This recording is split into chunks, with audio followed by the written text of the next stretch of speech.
If we in any way want to do better or do history better, we have to be courageous. That's why it's essential that we acknowledge the people upon whose backs this country was founded. The more people understand someone else's perspective, the more likely they are to listen. We're going to make a better future for ourselves. We need to. I hope that in 30 or 40 years that conversations like this will not be necessary. I hope in 30 or 40 years we will look at each other and see each other as Americans.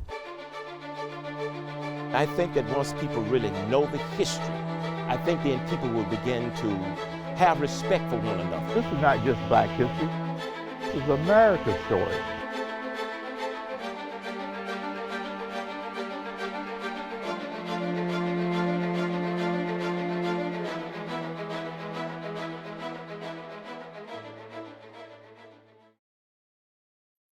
For nearly 200 years, Fort Monroe has solemnly stood ground here at the mouth of the Chesapeake Bay.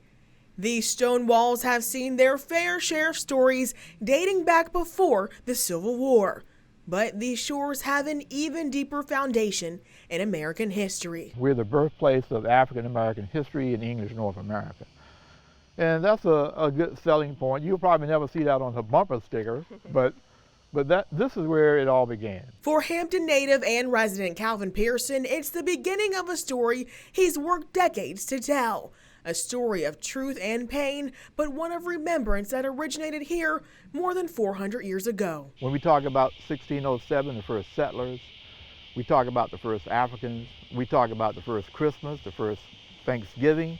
This is a historic area, and I believe that history needs to be told truthfully. Most Americans are taught about the first English settlement, which was founded in 1607 at Jamestown by colonists who left their lives behind in England to come to the New World to seek riches.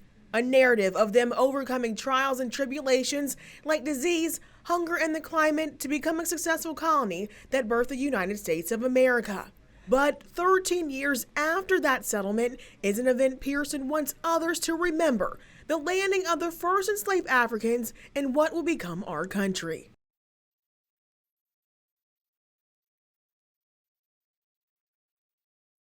One-time event in 1619 affected all of America. The free slave labor that built this colony. This was a struggling colony until the first Africans arrived here or landed here. The colonists were struggling because they did not know how to grow crops, did not know how to raise cattle. And here a ship comes in 1619 with enslaved Africans who were experts at farming, experts at herding. They were blacksmiths, they were agronomists, they were engineers, they were astronomers. They were into medicine, they were into music, they were into food, all the skills that a struggling colony needed to prosper. Pearson says those enslaved Africans who turned the tide for the colony started out in the kingdom of Ndongo, captured from present-day Angola. The Iberian slave ship the San Juan Bautista was sailing to Veracruz, Mexico with 350 enslaved on board. After departing Jamaica, the English privateers the White Lion and the Treasurer attacked and defeated the ship, taking with it those enchained. Desperate and in need of food, the White Lion headed for the Virginia colony. Well, I grew up here in the city of Hampton, and in elementary school and middle school, we were taught about the first Africans, and we were talking about Jamestown, and we were taught about the settlers. And we kept hearing this message that the first Africans arrived at Jamestown in 1619. They did arrive at Jamestown in 1619, but days later, after first stopping at Point Comfort, or present-day Fort Monroe, according to the Virginia colony's secretary and Virginia planter, John Rolfe, who's known to many as the husband of Pocahontas.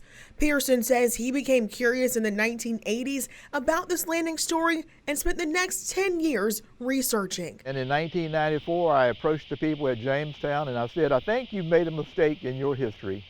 And they said, no, we did not make a mistake. We know our history. And I said, well, this says differently. And they basically dared me to go out and prove it. And he did.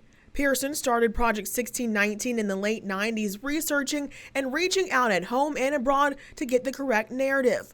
All of that came to fruition in 2011 when President Barack Obama designated Fort Monroe as a national monument. What I think is important about expanding and correcting that narrative is one, it's our responsibility to share and tell accurate history. We spoke with Park Superintendent Yola Dance virtually. She's been at Fort Monroe since 2020, but previously spent 3 years working at Jamestown. There's so much scholarship that has always identified Point Comfort as the landing location for first Africans, but that popular culture and common story that we heard really distilled that down to Jamestown.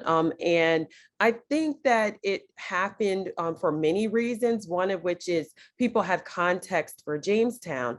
And with Fort Monroe having been an Army base and close to the general public, it wasn't a place you could visit in the same way that you can visit it today. Fort Monroe is special to Dance. Her father, a retired Army colonel, worked on the base while she grew up in a neighboring community. It's where her love of history blossomed and helped lead to the career she has today. I remember history kind of coming alive for me as I explored at Fort Monroe. So I've, inspected most of the cannons, though I didn't necessarily understand as a child the distinctions between the American Revolution and the Civil War. Dance says they work to tell that full story here, not just from 1619, but to the Civil War and present. But being able to go back and correct that original narrative was needed. It's really important to get that right and to help people to see the relationship between place and space. And so it doesn't take away from that importance of Jamestown, and it helps to elevate the importance and history of Point Comfort located at Fort Monroe. Since 1619, the land has drastically changed. In 1819, construction started here to build the country's largest stone fort. But since 1619, society has changed along with it. During the Civil War, the fort served as a Union stronghold in the Confederate South. Major General Benjamin Butler refused to return 3 enslaved people who ran away to the fort, deeming their work and labor as being used against the Union. That contraband decision led to hundreds escaping from freedom to Fort Monroe.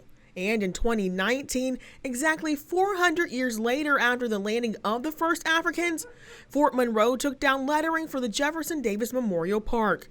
The arch was built in the 1950s, honoring the former Confederate president who was held here after the Civil War ended. The narrative has shifted from a focus particularly on Jefferson Davis and his imprisonment at Fort Monroe as sort of overshadowing interpretation. And it's in its proper context, considering Fort Monroe was a Union stronghold, and it was this location of African landing as well as African emancipation. To put that into more context, they're working here to tell those stories through their museum, interpretation, community programs like book clubs and talks, and the building of an African landing memorial by sculptor Brian Owens. After a tour of Virginia seeking public input from communities, there's proposed designs showing how they'll commemorate those 20 and on and the journey they took along the way. The community wanted to be hopeful. And so as much as this is a history of disruption and trauma, it is also a history of perseverance and hope. And so I think those who have seen some of the mock-ups of the memorial will be very pleased. That project is expected to be completed here in 2026. It will be a reminder to those in the future about how the landing here at Fort Monroe changed a nation and the legacy those like Dance and Pearson worked to build. If it wasn't for them, who knows what America would be today. So we always come out and commemorate this land. We commemorate their history. We commemorate their contributions to America. But one thing we never do is we never celebrate. This is not a celebration of slavery. This is more of a remembrance and a recognition of the work that the African ancestors contributed to this country. In the last few years, as we think of 400 years forward, we have really been thinking about identity, inclusion, and healing, and continuing that great work. And so, as you know, we're approaching the America 250th. And with any of these commemorations and anniversary programs, it's not just that moment that's important, it's how that moment helps us to remember and to keep those conversations going. And so I believe that that attention that we have received as a collaboration and as a community has only really been positive and connected us to even broader audiences. A story not just black or white, but one for the whole community and country to learn from, starting here, where it began. We talk about this as being America's story, so we welcome all people because it's not just a black and white story. There are a lot of white descendants from those 1619 Africans.